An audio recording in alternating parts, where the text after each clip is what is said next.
اس قوم کا P H D degree حاصل کرنے والا ایک ڈاکٹر جب اپنے گاؤں میں جاتا ہے تو ایک انڈر میٹرک نشوئی شرابی نواب کے سامنے اس کے پاؤں میں بیٹھ جاتا ہے. پیسے کی وجہ سے شہرت. اس قوم کی بیٹی جب اپنے باپ کے ساتھ یا ماں بہن کے ساتھ اپنے نواب کی زمینوں میں کاشت کر رہی ہوتی ہے اور وہ نواب کا بیٹا جو گرلز کالج کے سامنے کاغذ کے ٹکڑے پہ اپنا نمبر لکھ کے تقسیم کر کے واپس آتا ہے تو اس کو گندی نگاہ سے دیکھتا ہے. اس کے باوجود وہ اسی کو اپنا نواب مانتی ہے. تو یہ وہ ذہنی غلامی ہے جو ہمارے اندر رچ بس گئی ہے.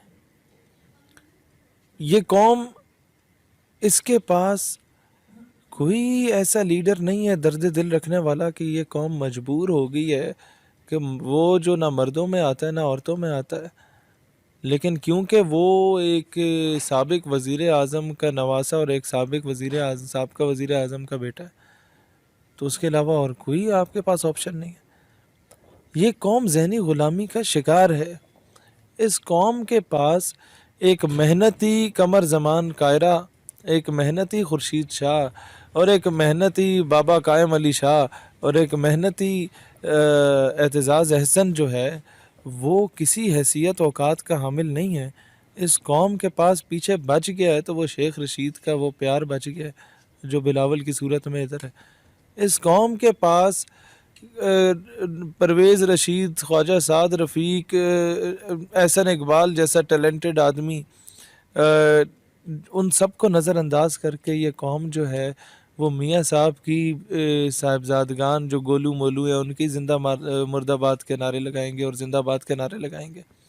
اس قوم کے پاس شہباز شریف کے بیٹے کے علاوہ کوئی اور آپشن نہیں ہے. اس قوم کے پاس یہ جدی پشتی غلامی چاہتی ہے.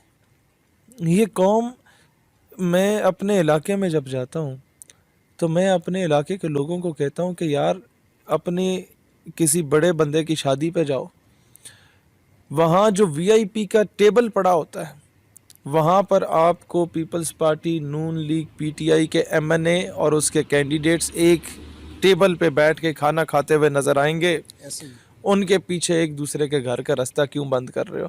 زاڈی زبان کہتے ہیں راہ بند کرنا، راہ کیوں بند کر رہے ہو؟ ان کے پیچھے اپنے گھر کی عورتوں کو کیوں چھوڑ رہے ہو؟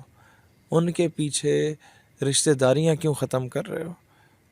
ہمارے گاؤں میں ہمارا ایک بڑے اچھے ٹرمز ہوا کرتے تھے، ایک کرنل صاحب ہیں ان سے اور ان کی فیملی سے، وہ صرف اس تھرڈ کلاس پالیٹکس کے پیچھے یہ دو خاندان آپس میں الگ ہوئے.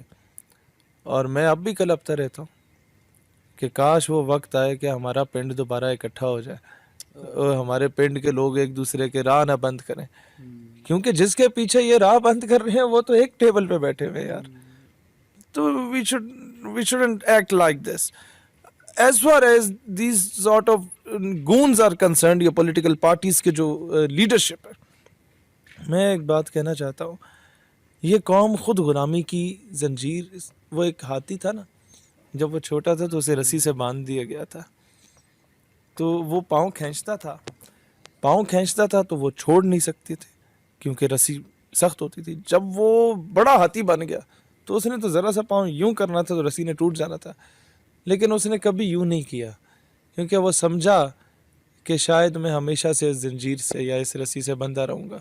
اس نے غلامی کو اپنے اوپر سوار کر دیا تھا. یہ قوم شاید بھول گئی ہے کہ میرا رب وہ رب ہے جو ابابیلوں سے ہاتھی والوں کو مروا دیتا ہے. یہ قوم شاید بھول گئی ہے کہ میرا رب وہ رب ہے جو مچھر سے نمرود کو اس کی اوقات یاد کرا دیتا تھا. یہ قوم، اقبال نے ایک ہی شعر میں بہت بڑا جملہ کہہ دیا، یہ ایک سجدہ جسے تو گراں سمجھتا ہے، ہزار سجدوں سے دیتا ہے آدمی کو نجات.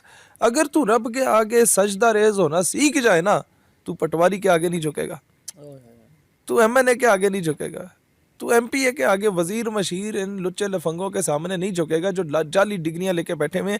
اور اگر تو ان کے آگے نہیں جھکے گا, تو کسی مقام پہ پہنچ گیا تو امریکہ کے آگے نہیں جھکے گا. یہ ایک سجدہ جیسے تو گرا سمجھتا ہے, جیسے تو مشکل سمجھتا ہے نا کہ پانی ٹھنڈا ہے تو وضو کے میں کریں گے, ساڈا بھی یہ حال ہوتا ہے. ایسے ہی 1000 سجدوں سے دیتا ہے آدمی کو نجات.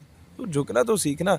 ساڈے ہوتے جتنی بڑی پریشانی ہوئے نا, نماز پڑھ کے 2 نفل اسی نیت دین دینا نا, تو ہمیں آدھی پریشانی تو ہمیں ختم ہو جاتی ہے نا کہ نہیں ہن معاملہ اللہ دے سپرد ہو گیا, اللہ حل کرے سی. تو اٹ ہیپنس.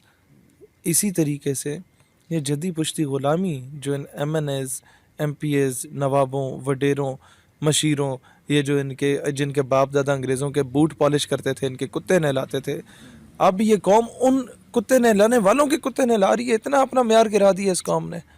اس قوم کو چاہیے کہ آج اپنے اور غیر کو سائڈ پہ رکھے اور کہے کہ ہماری دوستی اور دشمنی کا معیار فقط رسول اللہ علیہ الصلوۃ والسلام کی حرمت اور ناموس کی بنیاد پہ ہوگا. جو ان کے ساتھ وفادار ہے, if he is from PMLN, People's Party, PTI, Labek, JUI or from anywhere, if that particular person is sincere with the dignity and honor of Rasulullah alayhi salam, I would be the first one to support him. If someone denies the basic ideology of Pakistan, میرے ملک کے نظریے کا کوئی بندہ مخالف ہے, تو I would be the first one جو اس کو اپوز کرے گا, جو اس کا گریبان پکڑے گا. یہ قوم اپنی دوستی اور دشمنی کا معیار اسلام اور پاکستان کی بنیاد پہ رکھ دے, ایک قوم سپر پاور بن سکتی ہے. اس قوم میں وہ ٹیلنٹ ہے.